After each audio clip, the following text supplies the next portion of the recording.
Africa. Les matins d'Africa avec Phil le Montagnard sur Africa Radio.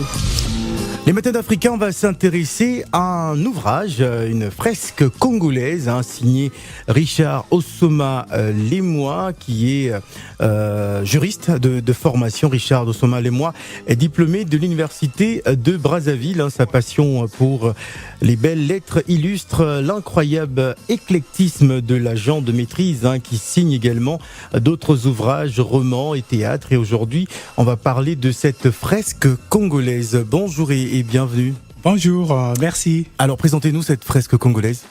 Fresque congolaise, c'est un livre, un ouvrage très intéressant. C'est mon deuxième essai littéraire. Il est classé sociologie politique. Fresque, en littérature pure, c'est l'image d'un tableau prestigieux. Ouais. Et fresque congolaise, pour moi, c'est dans cet ouvrage, c'est les activités de la première dame du Congo-Brazzaville qui rentre en ligne de compte de l'écriture de l'histoire nationale congolaise. Pourquoi mettre en lumière justement les activités de la première dame ? Oui, la première dame du Congo-Brazzaville mène une action sociale. Oui. Et elle s'est identifiée très rapidement par sa fondation Congo Assistance, qui a pour objectif d'aider les personnes défavorisées et les enfants, les populations favorisées. Ça a évolué dans le temps, parce qu'au début, c'était juste, pendant les années 80, 86 et tout, ça se limitait à des opérations coup de poing, dans des hôpitaux, des lits, des matelas, des trucs comme ça, des médicaments. Après, dans les écoles, des livres et tout. Et au fil des ans, la fondation s'est structurée, et elle s'est rétrécie pour des objectifs très solides, notamment la lutte contre la drépanocytose. Et le résultat a été la création au Congo-Brazzaville d'un centre de recherche national pour la lutte contre la drépanocytose. Grâce à ce centre, on prend en charge des malades drépanocytaires.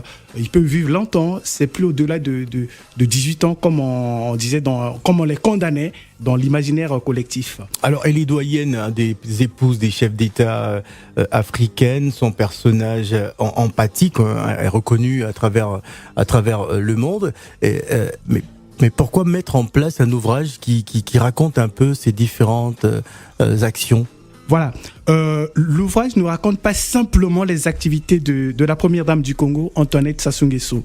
L'ouvrage, c'est d'abord une œuvre littéraire. D'accord. Et il obéit à tous les critères de la prose, du lyrisme, des figures de style. L'ouvrage raconte aussi sa personnalité empathique, ses rapports compliqués en ce moment-ci avec une partie de la jeunesse congolaise, surtout de l'étranger.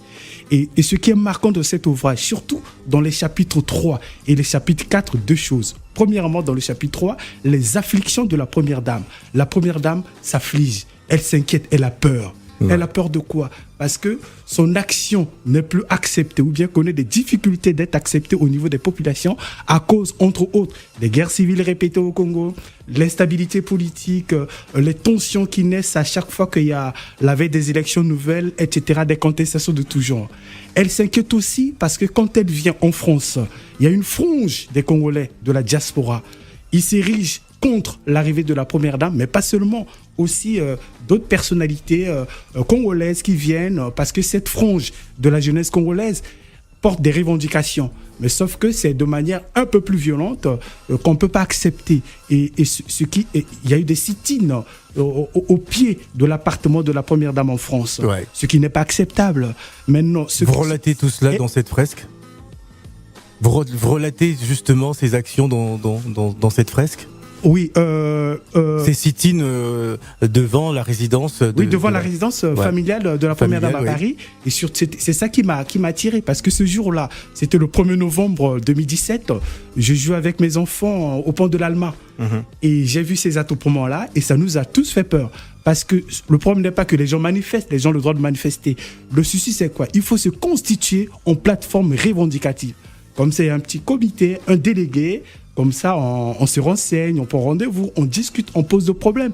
Et justement, après, elle a dit, bon, je suis la maman, les enfants se comportent comme ça, je suis pas d'accord, mais je pardonne mes enfants. Ils ont leur façon d'exprimer des revendications, mais par la colère.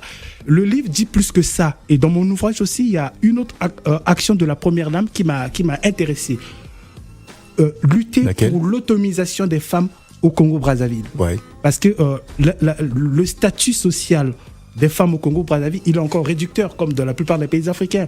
La femme est perçue beaucoup plus dans son rôle au foyer, plutôt que dans des actions de développement, contribuer à l'économie réelle. La femme se réduit toujours au commerce informel, alors qu'elle peut se structurer à travers une formation professionnelle, s'explorer dans une entreprise. Parce qu'au Congo-Brazzaville, les femmes n'occupent que des petits postes, comme on dit, que ce soit dans l'administration publique, dans des entreprises étatiques ou para-étatiques. Alors que le développement auquel nous aspirons en ce moment pour le continent passe par l'Afrique, parce que tous les rapports le disent. Le rapport de la francophonie de 2018, la convention de Beijing en Chine de l'année 2000, qui préconise à ce que en Afrique principalement, les femmes occupent des postes de responsabilité, que les femmes participent dans des instances dirigeantes, des syndicats, des associations, des fondations, mais des fondations vraiment structurées, pas des petites fondations qui se limitent aux actions coup de poing. Ça prend pas. Et voilà, donc Madame Antoinette a œuvré pour ça. Et son coup de colère qui m'a attiré aussi, c'était quelques mois après la mort du président Mandela. Il y avait une réunion des premières dames d'Afrique, parce que souvent quand il y a des sommets... Elle est la doyenne, de toute façon. Elle est la doyenne des femmes de chefs d'État. Voilà ce qui est intéressant. Ouais. Elle est la doyenne actuellement des premières dames d'Afrique. Elle a assisté au grand bouleversement de l'Afrique. D'abord, la chute du communisme, pour lequel le Congo-Brazzaville était communiste. Elle est rare des premières dames à avoir vu les 3 évêques de Rome, les 3 papes. Jean-Paul II d'abord, qui lui a dit « N'ayez pas peur des actions que vous accomplissez dans votre pays pour les femmes ». Alors, j'aimerais vous demander, participe-t-elle au processus des décisions politiques du pays ? Est-ce que vous pensez que son mot, sa parole pèse par rapport à tout ce qui se passe dans le Congo ? Oui, c'est ça sa force. Elle ne s'immisce pas dans des affaires politiques. Elle n'influence pas. Elle ne prend pas des melons face aux décisions qui se préparent au niveau du gouvernement et tout. Ce n'est pas son problème. Elle sait tracer une ligne. Elle est l'épouse du chef de l'État. Elle est dans l'humanitaire. Évidemment qu'elle parle avec son mari des questions de société, des questions politiques, des questions internationales. Elle peut peut-être influencer, comme tout le monde, comme toute personne qui est proche du président de la République, à certaines nominations. Mais elle n'influence pas positivement l'action ni du président ni du gouvernement. Et c'est ça que j'ai dit dans mon livre. En faisant des parallèles avec d'autres premières dames d'Afrique. Il y en a qui sont des politiques. Il y en a qui influencent directement l'action de leur président de mari, Madame Simone Gbagbo, professeure, une femme très admirable, professeure de littérature. Elle a été syndicaliste, puis députée, avant d'être première dame. Elle avait d'abord une carrière politique. Elle, c'est normal qu'elle ait influencé les décisions prises par le président Gbagbo. Madame Mugabe, Grace Mugabe au Zimbabwe. Elle était militante des droits des femmes au Zimbabwe, à Harare, avant d'être première dame, puis par la suite vice-présidente voilà. Et Madame Zuma en Afrique du Sud. Ouais. Médecin de formation, ministre de l'Intérieur, ministre des Affaires étrangères. Madame Zuma, épouse président Jacob. C'est normal aussi qu'elle ait influencé les décisions. Voilà. Mais Antoinette, par contre, elle s'est limitée dans l'engagement humanitaire au fait d'être au plus près des populations. Alors, pour se quitter, qu'est-ce qu'on devrait retenir de cette fresque congolaise, cet ouvrage qui est disponible ? Oui, il est disponible à la FNAC. Et tous mes livres de Richard Osoma et moi sont disponibles à la FNAC et aussi dans toutes les plateformes de vente en ligne, sur Internet, partout dans le monde. Qu'est-ce qu'on devrait retenir de cette frasque, de cette fresque congolaise ? Oui. Qu'est-ce qu'on devrait retenir ?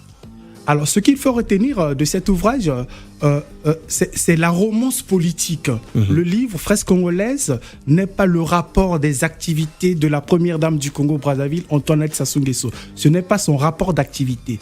Fresque congolaise, ce n'est pas un répertoire des discours, des déclarations faites par la première dame. Fresque congolaise, c'est la romance politique des activités de première dame. Marie-Noëlle Nsona, épouse du président Massamba Deba, Céline Ngouabi, épouse du président Ngouabi, Jocelyne Razdan Lissouba, épouse du président Lissouba, Marie-Noëlle Yombi Opango, épouse du président Yombi. Toutes ces premières femmes-là, leur activité rentre dans ce livre-là. Donc c'est une romance politique des premières dames du Congo et aussi, surtout, de la première dame Antoinette Sassou Nguesso. Il est très intéressant au-delà de ce qu'on peut imaginer. Voilà, monsieur Richard Ossoma Lemoy, je rappelle que vous êtes juriste de formation, diplômé de l'université de Brazzaville. Là, vous nous présentez donc à l'instant Fresque congolaise, un ouvrage qui est déjà disponible. Oui, il est disponible à la FNAC et dans toutes les plateformes Amazon, Cultura, L'Éclair, etc. Merci d'être venu.